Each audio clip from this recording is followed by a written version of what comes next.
The Dorm Disorder podcast contains real stories, adult language, and occasional chaos. Some content may not be suitable for all audiences. Listener discretion is advised.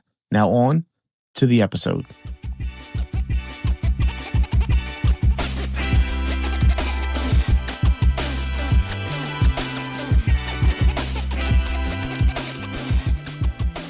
Hey everybody, welcome to another episode of the Dorm Disorder podcast. We are your hosts. What's up? Dan, 9-4. I just always figured at this point in time that we in episode 2 that you would have just introduced yourself as Dan Glorious at this point.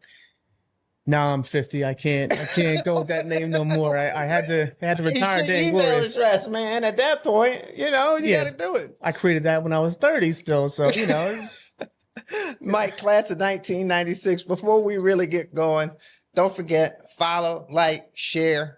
Our primary platform is really going to be YouTube, but we're out there on the book. We're going to be out there on Apple, Spotify, wherever you can get your podcast from. That's where we'll be, including a couple shady apps that don't nobody even know about except the hookup man down the block. He going to be watching too, okay? Don't miss an episode, please. Actually subscribe. Get the notifications. Every time someone drops, get notified. There's nothing wrong with that. And you mentioned this before, the mailbag. Yes. Hit us up with the mailbag, man. Come on, just drop some stuff in there. I know all of you have memories. We dropped some clips.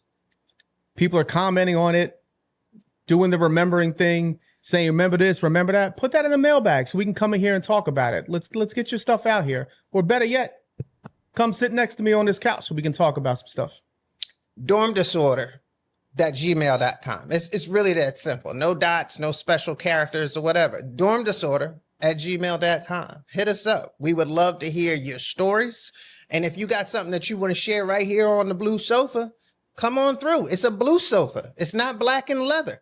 So some of y'all can get over your PTSD of what y'all did after y'all left Girard, okay? Y'all know, you know what I'm talking about. All right, so this episode, we got a few things we're going to go over here, but I actually wanted to start off talking about the campus itself. We got some amazing buildings. Yep. Some gorgeous buildings. So why don't you give me your rundown of like your favorite buildings and what you liked about them? Well, my favorite's always going to be the Armory, just because that's where I spent a lot of time, a lot of basketball games.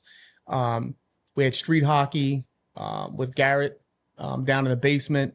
So I remember, this is taking it way back, probably before you got there. Okay. Jai Hill and the Armory was dubbed the Terror Dome. And Jai Hill was an amazing athlete to watch. He was great at basketball.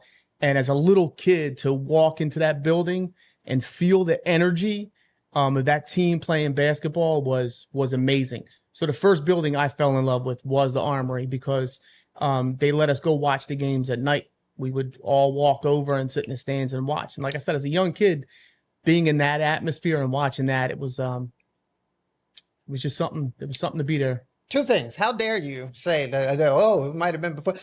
Jai Hill graduated in like 91, I think, 90 or 91. So I was definitely there. I definitely watched those games. We even put up a big banner on the pseudo track that we had to go around the top of the Armory that said, "Welcome to the Terror Dome." Yes, exactly. And we used to rock that every time our team came out to play. Yeah.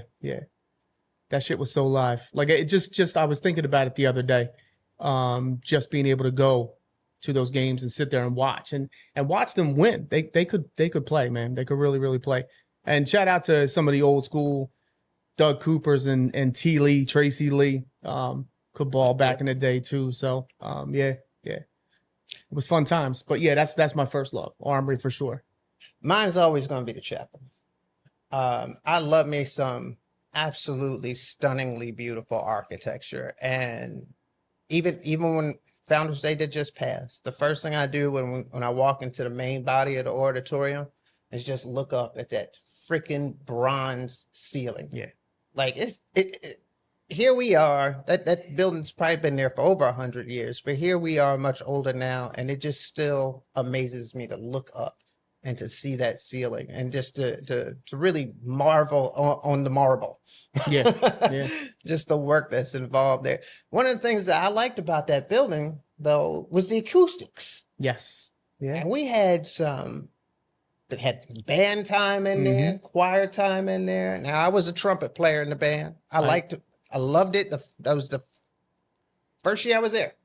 I got my triangle on. Bing! Right in that band. Percussion, triangle, play it. 3 notes.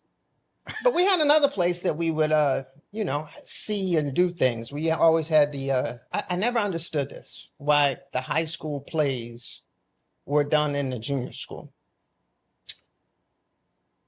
Yeah. Yeah. Actually, it's a good point. Don't make any sense. High school plays were always done in the junior school, where the high school theater was much larger.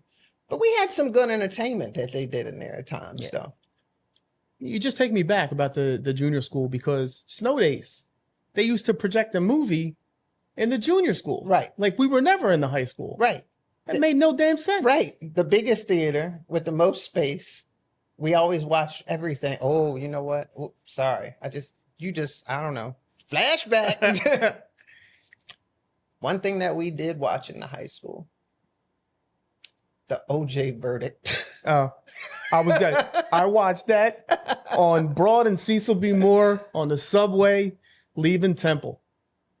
That's you had already graduated. I was already gone. Yeah. Oh. And Jill too, because Jill was with me. Boy, why the heck wasn't she there? Because that was 95. Couldn't have been. Oh, no, that was 96. That was my senior year. Yeah. Dan, let me tell you something you missed. Now, here we go. You missed probably one of the most comical times ever to be at Girard. Now, look, we all know OJ did it now. But back then, we thought that man was innocent. Period. Point blank. Okay? That just is what it is. Call it naivete. I was young. Yeah. I remember watching the Great Bronco chase. Well, I guess that was probably a year or two before. Yeah. But here we go. We get to the verdict of OJ. We had lunchtime. All right? Everybody went to lunch like normal. The verdict was going to be read at like noon. Bro, we ate so fast that day, just threw it down. Everybody was like, "Nah, they put it on the screen in the high school auditorium." So we all head back to the high school auditorium, and we're sitting there watching it. And when I tell you that whole auditorium, probably at least 150 kids, scream for joy. Yeah. Because OJ got away with murder. We didn't know at the time. Yep. It was wild. But this is where it got kind of hilarious. Your boy, the bull, yells, "Be quiet. They might say something about other charges he got." And everybody was like, "Ah, boo." Just start yelling at him.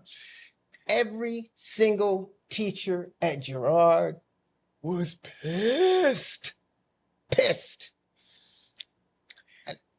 We were happy.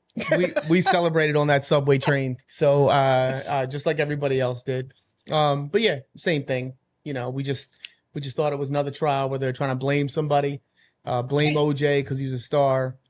So, then years later he writes a book, "If I had did it, this is what would have happened." I'm like, he was wilding out towards the end. But did you read that book? Hell no. I actually read that book. Did you? Cover to cover. I actually read that book. And then I'm like, oh, that's how he did it. Because at that point, it's double jeopardy. Well, yeah, and two, like, honestly, I don't want to get off our own points, but it explained the why. Yeah. So, and that's what made sense. Like, after reading that, there's no doubt that he did it. You did it, OJ. Or he did it, I forgot. So just to go back to the chapel real quick, because we kind of went off. Wednesdays, every other Wednesday, right? Every other Wednesday, we're in that chapel. So from 2nd grade to 12th grade, it was time out of class. So I'm like, let's go. Like, all right, we're gonna sit here for 45 minutes or an hour. It's an hour less of learning, and we're just out. And sometimes you could zone out, but there was always guest speakers that were there that were actually informative and interesting that we went. That's true. But you forgot there's a hash mark there on that. It was an hour out of class. Yeah. They got us back on the back end. Because remember, those was the days we got out like a half hour later. Oh, I forgot. I did forget. Chapel days, the class times were shorter, but the day was longer. Yeah. And you just hope that you had a game or some type of sporting event or whatever on Chapel Day, which was rare. It was always like Tuesdays, Thursdays. Yeah. And every once in a while you had like Monday, Wednesday stuff. Yeah. That part sucked. Yeah. Especially during the snowstorms. Yeah. Because they had increased our day. I think we were getting out of school at down there 4 o'clock. And on Chapel days, it was like 4:30. Yeah. It was like the afternoons were gone. But that was 94, right?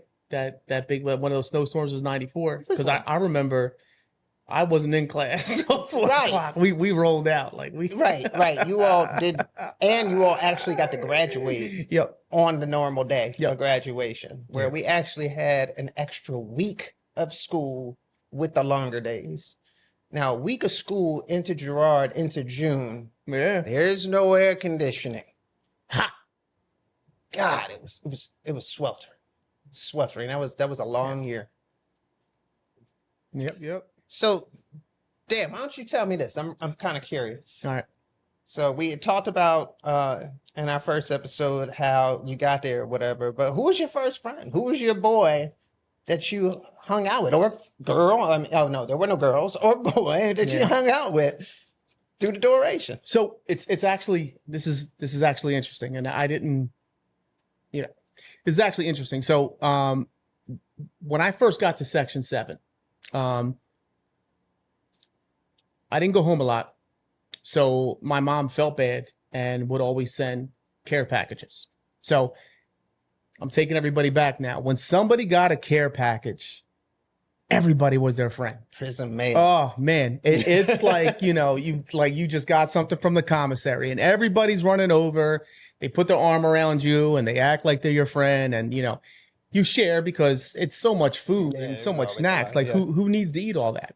So you share, and then you think, okay, I'm cool with this person. I'm cool with this person. I'm cool with this person. So I'm going somewhere with the story. Mm-hmm. One night we're going to bed, and Miss Nottingham was our house parent. And I don't know why she did this. And at the time, I hated that she did this, but it actually taught me a very valuable lesson. She went around the room to each person, and she asked that person who their best friend was. Okay. So seems harmless, right? Could be. So she goes to everybody. She came to me. I don't even remember who I picked, but I said a name. She goes to all these other people. Nobody said my name. So in my head, I'm thinking, these cats come running over when I have food. Right. But none of them want to say, hey, I'm cool with Niddle. I'm cool with Niddle. So I took that lesson to learn that not everybody that smiles in your face and is cool with you when you got stuff is your friend. Yeah. So to answer that question, I can't even tell you who. 10th grade, I can tell you pretty much my entire class was my friend. Like all of them. I could hang out with all of them anytime, feel comfortable, and it was chill. In like 5th through 8th grade, there was a couple people. There was a kid named Jason. There was a kid named Brian. There was a couple of kids that I was chill with. But it wasn't until, and I'm going to sound remedial saying this, but it wasn't until my second 10th grade year that I actually felt comfortable. Like I felt like I had a spot. And not that, the class in 93, not that anybody was mean to me in that class. I was just the dude who played soccer, and that was pretty much my only identity. And as you know, when you're in high school, like you need to have an identity. Right. And if you don't have an identity, it causes problems for you to be able to kind of deal with it. So yeah, I had a couple friends like about, Myron was my friend too. Damian Cooper, who's actually one of the first people I put the boxing gloves on with, was also my friend. And Damian Cooper, and hopefully he gets to see these episodes, was actually my my buddy. Like it was like the person that was supposed to partner with me to kind of get me through the first couple of months. Okay, this is where the dining hall is. This is where the classroom is. This is where, you know, the small pool is. Like, he was the person that was kind of showing me the ropes. So yeah, I can drop those names. Damian Cooper, Myron, Jason. Eventually, you know, my roommate Tier and You know why Kareem and all them. Yeah, you know why you didn't get along like really like solid with the class of '93, right? No. You're a dick, man. I don't we had think this so. discussion. I don't think I was. You were. Not to them. You know what? Not we to started them. talking about the armory. Let me tell you a story about you being a dick to me.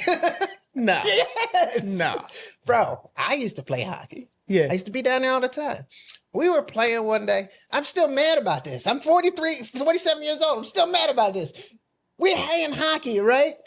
And I don't know what happened. I think, I don't know. It was going, you know, hit you in the hand with the stick or whatever. And I actually said, sorry about that, my bad. And kept on going. We're playing or whatever.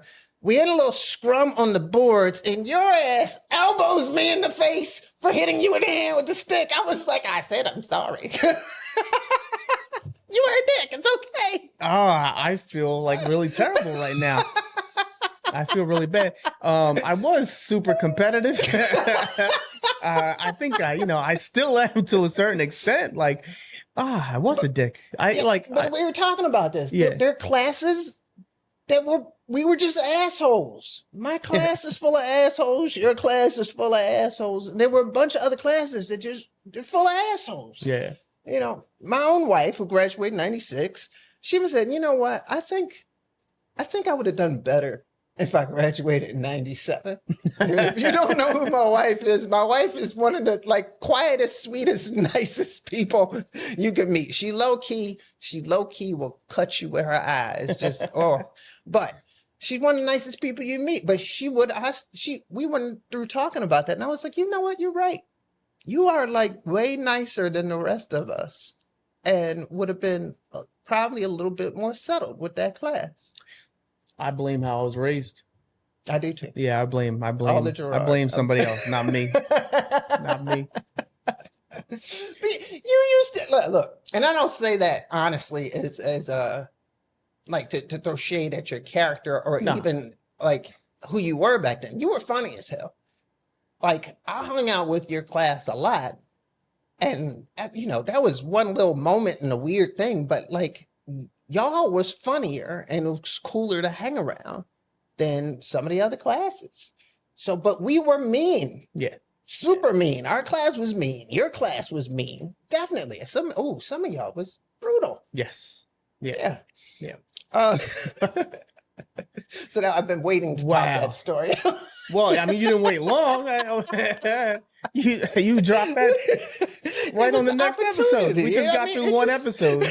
You're a dick. This is why. No, my bad. No, I mean, whatever. We were kids. I mean, did you play with us when that school? St. Joe's Prep, but no, I did not. No, it wasn't St. Joe's Prep. It was like some weird club that somehow Garrett got on campus. Yeah. And they came running in, and we played them like 2 or 3 times. No, we were planning to play. See, this is where my memory kicks in. Yeah. Y'all were planning to play a 7-game series with them. Now, they didn't win. No. But one. They did win one. Maybe I'm wrong, but I remember your classmate, Ron Marrero, like running around with a broom, like, yo, gotta sweep them. We gotta clean the floor with them. Yeah. And we were rough with them. We were like really checking. Like, we were hitting them on the boards. Yes. And I remember the referee being like, hey, look, guys, you can check, but that wall's concrete. Yeah. Yeah, no, I remember that shit. A hockey ring was bootleg, just like a lot of things. So it was more like a 3/4 rink. And the one wall, instead of it having more boards, it was just a concrete wall. So yeah, y'all lit them up. I do remember that. That was fun. Shout out to Garrett for making that happen. That was some fun times. Chris Marrero playing, doggone it. Trying to think of another kid, but yeah. Bunch of y'all. I remember. Ernie played. Ernie, yes. That was hilarious. I was there for every game and enjoyed it quite a bit. All right, so let's go back. Like, I dropped a couple names that I was friends with. What about you? Like, you're going through this time. You're trying to acclimate to the school. Who's kind of the first person? Did they have that buddy system? Buddy. They had that system, or did you just try to attach to somebody that was already there that could kind of show you the ropes of what's going on? I'm pretty sure my buddy was Dante. He didn't stay past 8th grade. And we were friends the entire time. But my first, one of my first roommates, because you get 30 people in the room. Yeah. It's still my ace boon coon to this day. I mean, yeah. Where you at? I was the best man at his wedding. He was the best man in my first wedding. My second wedding, he was still doing me a solid and made sure the music played. Okay, smaller wedding, little deal, but yeah, everybody knows what I'm talking about, Hensley. And here's the funny thing. So I don't call him Hensley now. So I call him what everybody calls him at home, because I remember going home with him the first time, realizing this dude had a whole different name at home than he had here. Everybody there called him Darrell. And I was like, what is going on? Why is your name different? He was like, oh, it's my middle name. That's everybody calls me that here. And eventually, like, I still go back and forth between them, but he's just Darrell now. And it's just funny to me how, yeah, homie had 2 names, and I didn't know until I went home with him finally one weekend. Yeah. So, yeah, shout out to my boy. Love you very much, man. So you bring up an interesting point. Like, to me, Girard was like a separate world from when I went home. Right. Like, it was almost like an alternate universe when I left Girard, just to go home on a weekend or to go home for the summer. Mm. I had a certain group of friends that I hung out with when I was home. And then I had friends at Girard.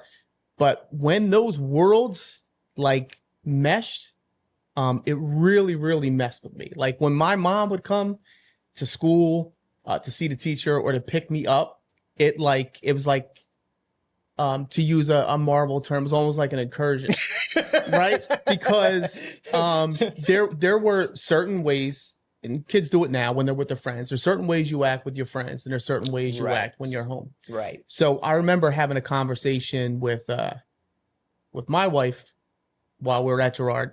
I was getting ready to leave. It was a Friday. And that was the point where I could go home on my own. Mm-hmm. So I'm going back to my room, and she's like, oh, where are you going? I said, I'm going to go back to my room. So I'm going back to my room, and she's walking me over to Bordeaux, and we're just having like a casual conversation. And she goes, what are you doing before you have to leave? And I go, oh, I got to shave. And she's like, what?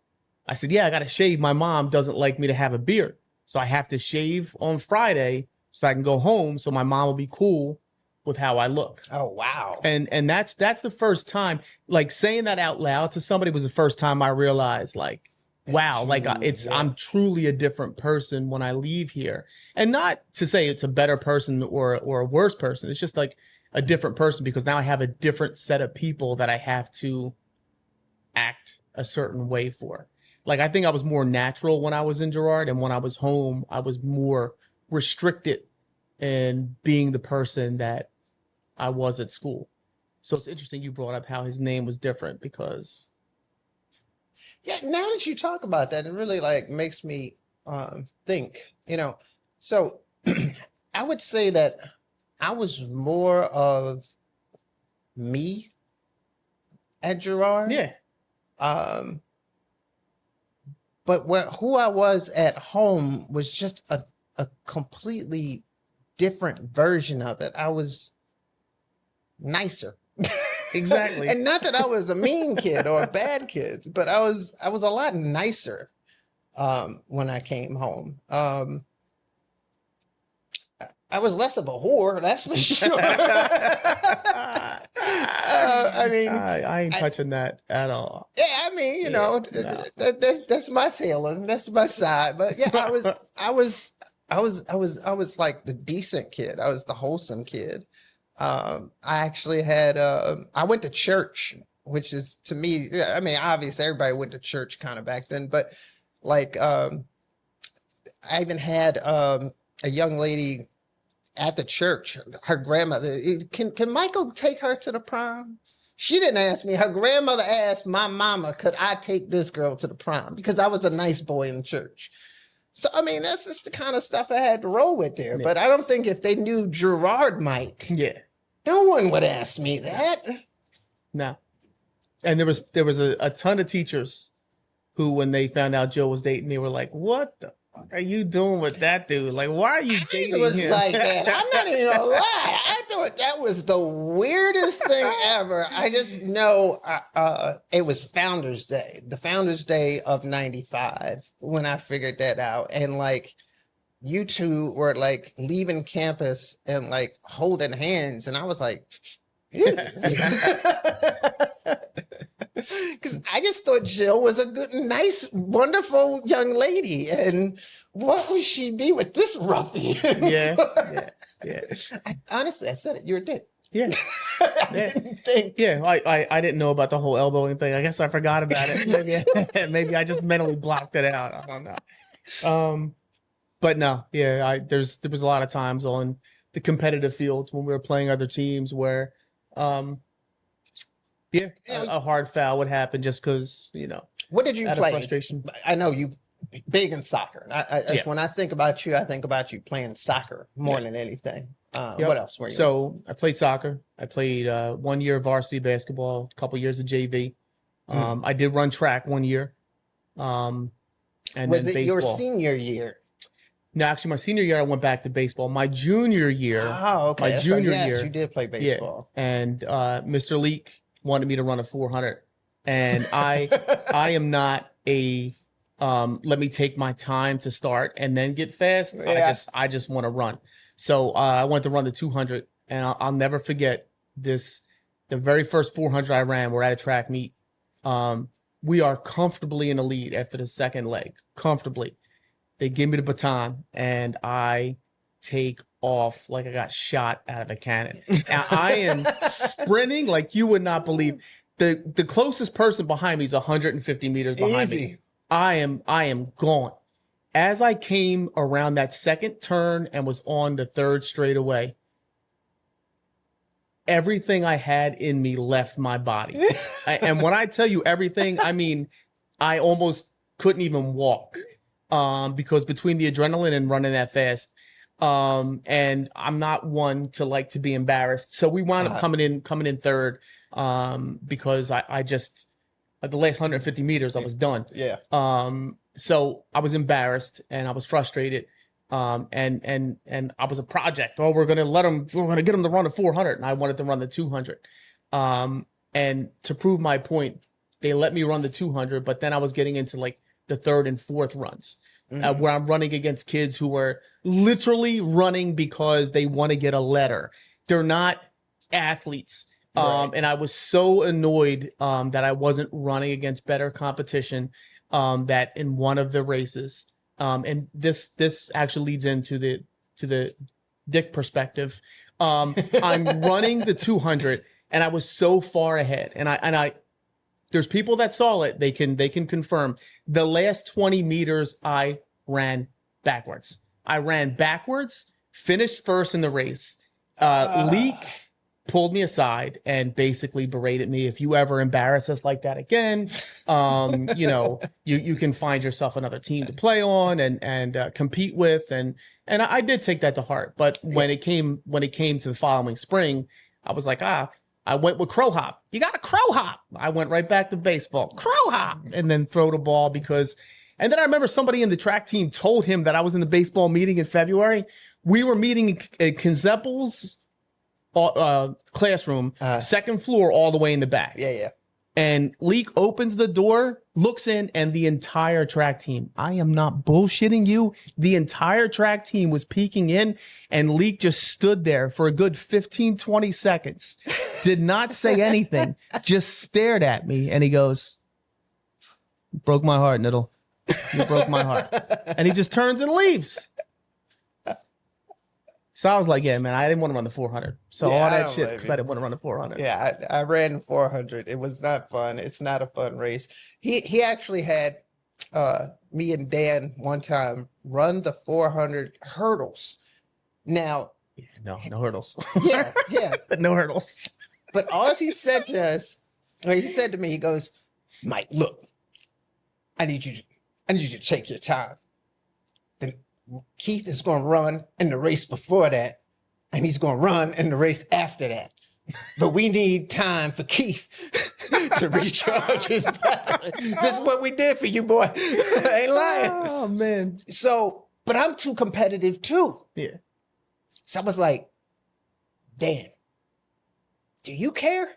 He was like, no, I don't care. I was like, I can't let these dudes beat me. I just can't do it. Yeah. I said, can you like chuck this race? He was like, yeah, no problem. So I ran that 400 hurdle. I won that leg. It wasn't even that leg. There was no legs. It was just this race. I won that 400 hurdle. But Dan came. My man was going slow as can be and just jumping over hurdles, just taking his time. So I greatly appreciated Dan giving me the opportunity to run that race and still buy Keith that time. Yeah. So he can run the next race after that. Oh, man. Now, one of the things, back to sports, I mean, obviously, it's funny to me. You all always do this. Yep. All right. Y'all not the Four Horsemen. Oh, yes, we are. No, y'all not. Woo! They don't even do it right. Y'all are not the Four Horsemen. The Four Horsemen was me, Will, Carrie, and Darrell Hensley. We were the Four Horsemen because you actually wrestled. we were the wrestling team. We were the wrestling team. You had a handful of smattering of other people that through the years, one of your classmates. Mm-hmm. Oh, I can't wait to tell that story. Yeah. He knows this story, but when we get to that guest that we're going to have, your classmate, that's a great story. I know exactly what you're talking about. Yeah. Well, there's two of them. There's two of them. But it's one story in particular that was, Yeah. It's chef's kiss to them. Yeah. You know what I'm talking about when you come on here later. It was an amazing, amazing match that person fought. But we were the wrestling team. Yeah. And we literally hurt people. Carrie specifically.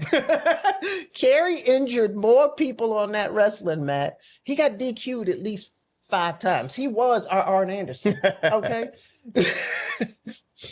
Yeah. One time I got asked to go wrestle. One time. And I went up there, I want to say it might have been 9th grade. I wanted to play basketball, but didn't. And no, actually I did. I wound up playing on the middle school team. Okay. So I think it was the 8th or 9th grade. But when I realized I could not wrestle at the weight I was. So if I was like 160, 170 at that time, like I wasn't big because, right. As we talked about when I got there, I was big, but I kind of thinned out as time went on there. But they were like, yo, you got to wrestle. I think they said some shit like 130. I'm like, 130? Bro, that's 30 pounds. Who the hell is losing 30 pounds? They were like, oh, you got to do this. You got to do this. And I was just like, no, I'm not doing that. Like, I'm not. I did it for like a week and I'm just like, no, I'm not. Y'all were disciplined to stay at your weight. I always respected wrestlers, and I respect it even more now because of hobbies that I do outside with jujitsu and when I spar with a wrestler, I fucking hate it, man. I know we're not supposed to curse, but it is literally the worst because once they gain control and I'm on the ground, yeah. And now I just got to survive for however long I'm down there until the bell rings. I respect it even more now, but even then I respected it so much because of the amount of discipline that had to go into it. Right. And I can get into a story where I can show you how much discipline I lacked even playing soccer. But yeah. Let's just go ahead. Look, you cracking yourself. Just go ahead and tell this story. Because before we start, I told my kids a story and they're mortified. They're mortified about how the story ended. And I'm like, what the hell? Like, this is what it was growing up. Like, there was nobody that was going to come save me. Like, I did what I did, but Yeah. What did you do? So my junior and senior year, we had soccer camp where we went for like 2-3 weeks. We were on campus. We had scrimmage games and we had two-a-days. So two-a-days for people that don't play sports are, we have a practice session in the morning, then we have like an hour off for lunch, and then we'll come back and do like another 2-3 hours in the afternoon, and then we're done. But we stayed on campus. Like we didn't go home. Like we were there for 2 weeks, like almost like it was a summer camp, but it was specifically for soccer. As we were nearing the end of camp. Now, for those that don't know, I played center forward, which I have to run a lot. Right. And I have to run at a top speed in order to catch up to the ball or get past defenders. So as camp is nearing the end, we're coming up to the end of camp, and it's about a week before school starts. The president invites us to their house, and they have a barbecue for the soccer team. Who was the president at the time? I believe one of them, the principal, was Whedon. So I almost have to think it was Devlin. Yeah. I think it had to have been Joe Devlin. Me and Joe go way back. That's another story for another time. But so we go there. And it is lunchtime, and we just ran for, I want to say, it was 3 hours. It was a 3-hour session, and it's mostly drills. It's a lot of running, because that's all soccer is running. So your boy was hungry. Right. So, we get to this barbecue and like, yo, burgers and dogs. I don't really mess with hot dogs like that, just because I don't like them. So I'm more of a burger guy, as you can tell. I'm more of a burger guy. So, I get one burger, I sit down, I eat it. Look around, everybody else still eating. So I get up in line, I get another burger. I sit down, I eat it. Look around, everyone's still chilling. I get up, get another burger. So that's 3 burgers. Right? No business eating 3 burgers. Why not? Not when you're playing center forward. No business. Young. So there weren't seats. Like it was like a bench, I guess. There was that was not really a table. So I'm kind of like hunched over, like sitting down, and I bring the burger like close to my mouth. And we had this Irish soccer coach, Tony Over, and I owe him the world, because when I wound up not going to the University of Virginia, just because I lost that scholarship, I called him and he got me a hookup over at Temple to go play there. But I'm bringing the burger up, and he smacks it out of my hand onto the ground, all dirty. And I just look at it, and I'm like, yo, he goes, I can't have my center forward eating like a fat pig. You have to run, right? So I'm sitting there, the team's laughing. I'm laughing. Like, I wasn't embarrassed. I'm like, yeah, you know what? He's probably right. I didn't need that third burger. So where the story takes a turn is we're finally done. We're walking back to the soccer field. I'm getting my cleats on. And he just tells me, you got to run. He said, just run the field. And I said, okay, how long? He was like, you'll know when you're done. That's what he said to me. So I was running, and until I threw up. And when I tell you I threw up everything that we just ate. Off to the side. He came over, patted me on the back, gave me some water, and said, now go out and practice. There was no break. There was no pour water on my head. It was just go out and play. But that was going back to the wrestlers. It was too much discipline. I needed an Irish soccer coach to smack a burger out of my hand and make me run till I got sick, to realize that I'm playing a sport and I need to be playing at a high level, and eating 3 burgers isn't the way to play at a high level. No. You have been listening to the Dorm Disorder Podcast. Until next time, lights out.